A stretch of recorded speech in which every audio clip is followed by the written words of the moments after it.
Halo semua, kembali lagi bersama saya dengan Irfan Siswanto Lubis di dalam Things Math YouTube channel. Oke, dalam video kali ini kita akan berbicara tentang prime numbers, HCF, dan LCM atau FPB dan KPK. Jadi, di sini ada beberapa tugas ya yang saya berikan. Jadi seperti nomor 1. Kalian harus menentukan apakah angka 417 itu merupakan prime numbers atau composite number. Di mana prime numbers itu adalah bilangan yang memiliki tepat hanya dua buah faktor, yaitu adalah 1 dan dirinya sendiri. Kemudian composite number itu diartikan sebagai bilangan yang memiliki lebih dari dua faktor. Nah, kalau kita perhatikan 417 itu dapat dibagi oleh 1. Oke, dapat dibagi oleh 1, maka hasilnya adalah 417. Dan juga dia bisa dibagi oleh 3, hasilnya adalah 139. Sehingga dari sini kita dapat mengambil kesimpulan 417 memiliki 4 buah faktor, yaitu adalah angka 1, angka 3, angka 139, dan 417. Sehingga dia menjadi composite number. Lalu bagaimana dengan 83? 83 jelas dia hanya memiliki 2 buah faktor, yaitu adalah 1 dan 83. Sehingga dia jelas merupakan prime number atau bilangan prima. Oke, kemudian pertanyaan yang nomor 2. Di sini kita memiliki P sama Q, dia merupakan whole number atau bilangan caca, di mana ketika dikalikan akan menghasilkan 37 dan ketika dijumlahkan hasilnya berapa? Ini gampang sekali ya. Jadi P dikali Q menghasilkan 37, itu hanya ada dua pilihan, yaitu adalah 1 dikali 37 atau 37 dikali 1. Sehingga inilah yang sama-sama menghasilkan 37. Berarti dalam hal ini, P itu bisa kemungkinannya 1, bisa juga P itu kemungkinannya adalah 37. Maka ketika P-nya adalah 1, maka Q-nya adalah 37. Ketika P-nya 37, maka Q-nya adalah 1. Sehingga ketika kalau kita jumlahkan P ditambah Q, gitu ya, maka 1 ditambah 37, yaitu adalah 38. Oke. Kemudian nomor berikutnya adalah, di sini kita harus menggunakan prime factorization, dan kita harus jawab dalam bentuk notasi penulisan pangkat atau index notation. Jadi kita harus buat dulu pohon faktor dari 252. 252 itu bisa dibagi oleh 2. Hasilnya adalah 126. Kemudian 126 itu juga dapat dibagi oleh 2. Hasilnya adalah 63. Kemudian 63 itu bisa dibagi oleh 3. Hasilnya adalah 21. Kemudian 21 itu bisa dibagi oleh 3 sama 7. Sehingga dari sini, maka penulisannya adalah 252 itu prime factorization-nya adalah 2 kali 2 kali 3 kali 3 kali 7. Atau kalau kita tuliskan dalam bentuk index notation, maka yang benar adalah 2 pangkat 2 dikali 3 pangkat 2 dikali 7. Begitu ya. Oke, kemudian kalau 450 ini juga bisa dibagi oleh 2 karena dia adalah bilangan genap, yaitu adalah hasilnya adalah 225. 225 ini dapat dibagi oleh 3, hasilnya adalah 75. Kemudian 75 juga dapat dibagi oleh 3, hasilnya adalah 25. Kemudian 25 hanya bisa dibagi oleh 5 sama 5. Sehingga 450 prime factorization-nya adalah 2 dikali 3 dikali 3 dikali 5 dikali 5. Atau kalau kita tulis adalah 2 dikali 3 pangkat 2 dikali 5 pangkat 2. Maka penulisan index notation yang benarnya adalah 2 dikali 3 pangkat 2 dikali 5 pangkat 2. Oke, selanjutnya. Untuk soal nomor 4. Di mana kita harus mencari akar dari 3969 dan akar pangkat 3 dari 5832. Ini gampang banget. Di mana kita hanya perlu mencari tahu faktor-faktor prima dari 3969. Jadi hal yang pertama harus kita lakukan adalah kita membuat pohon faktor dari kedua angka ini. Kita pelan-pelan ya. Kita buat dulu yang 3969. 3969 ini adalah bilangan yang dapat dibagi oleh 3. Hasilnya adalah 1323. 1323 dapat juga dibagi oleh 3. Hasilnya adalah 441. 441 juga dapat dibagi oleh 3. Hasilnya adalah 147. Dan 147 juga dapat dibagi oleh 3. Hasilnya adalah 49. Nah, 49 itu adalah 7 sama 7. Nah, jadi kalau kita melihat faktorisasi dari 3969, yaitu adalah 3 dikali 3, dikali 3, dikali 3, dikali 7, dan dikali 7. Nah, kemudian kita disuruh mencari akarnya. Ini gampang sekali. Ini super gampang banget. Berarti, kita harus memahami nih ya. Mencari akar itu seperti kalau kamu punya persegi panjang. Kamu punya persegi. Luasnya adalah 9. Maka berapa panjang sisinya ya? Itu berarti akar dari 9, yaitu adalah 3.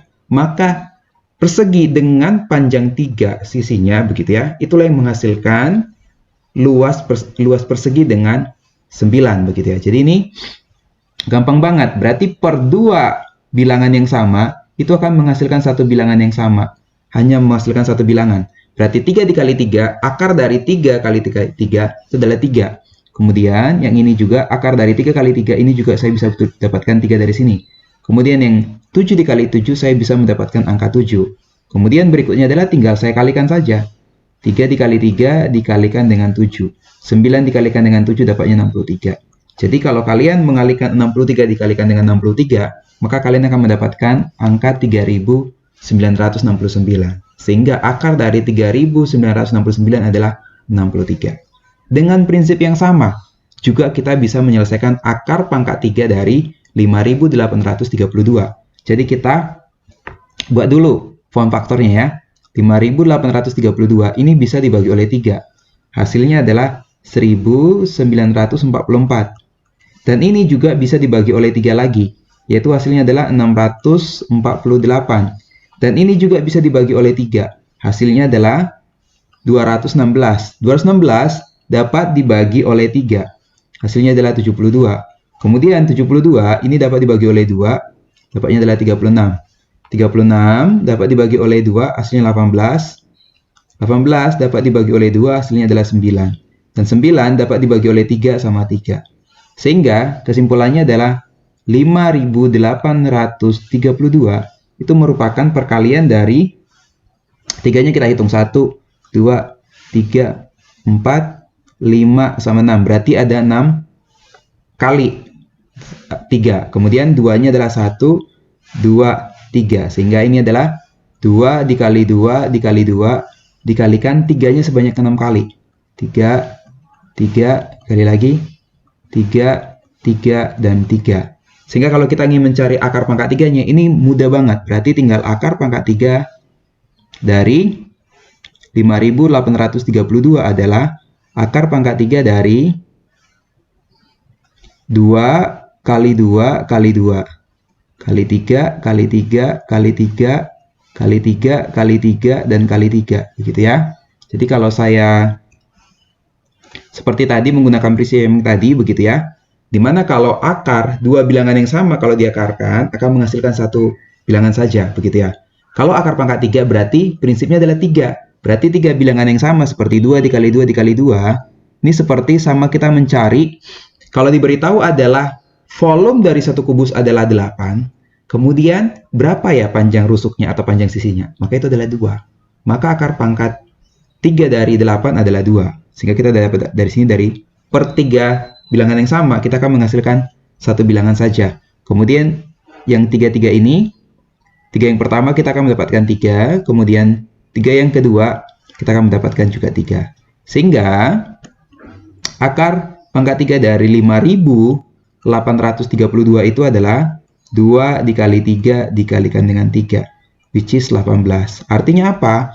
Kalau kalian mengalihkan 18 sebanyak 3 kali, maka kalian akan menghasilkan angka 5832.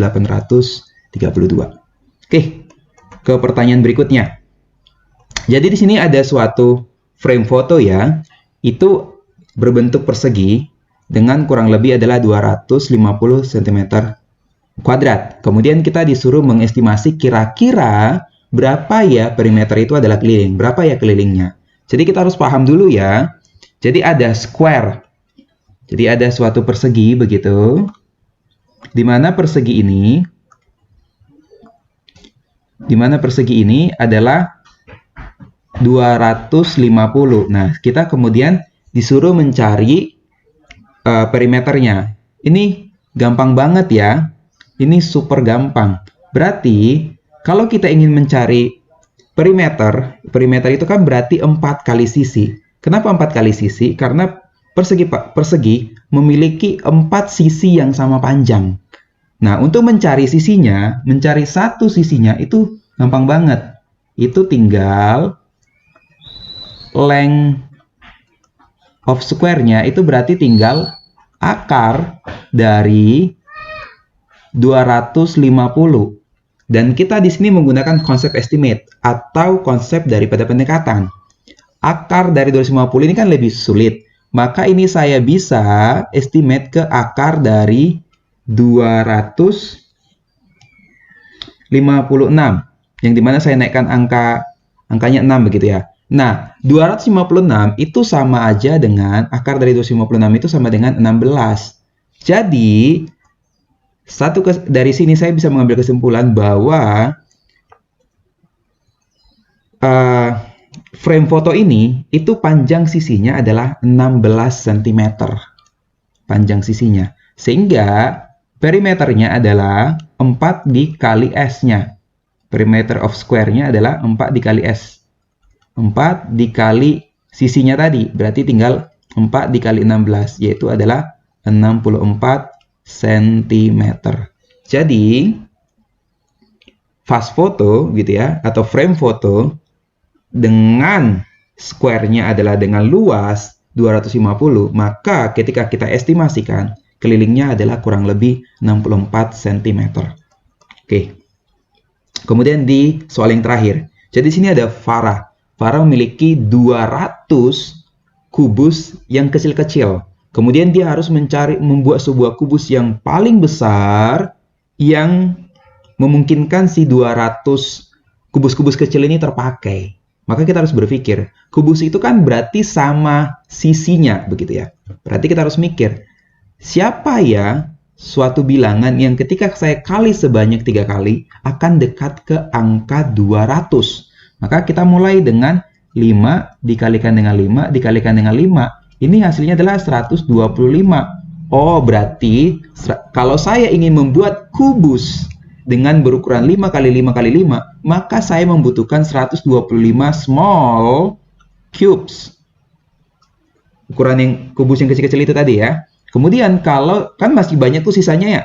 Kemudian kalau coba saya kalikan dengan 6. 6 kali dengan 6. Artinya saya ingin mencoba mendesain kubus yang berukuran 6 kali 6 kali 6. Maka total small cubes yang saya butuhkan adalah sebanyak 216. Dan ini sudah kebanyakan. Karena saya hanya punya 200 dan ini nggak mungkin. Jadi saya nggak mungkin bisa membuat kubus yang berukuran 6 kali 6 dengan hanya bermodalkan 200 small cubes. Jadi yang memungkinkan adalah saya membuat kubus yang berukuran 5 kali 5 kali 5 dan saya hanya membutuhkan small cubes-nya itu adalah 125. Sehingga leftover-nya atau sisanya adalah tinggal 200 dikurangi 125 which is 75 small cubes. Jadi, Farah dengan bermodalkan 200 kubus yang kecil, dia hanya mampu membuat kubus yang berukuran 5 kali 5 dan sisanya adalah 75 kubus kecil. Oke, sampai di sini dulu video ini. Terima kasih.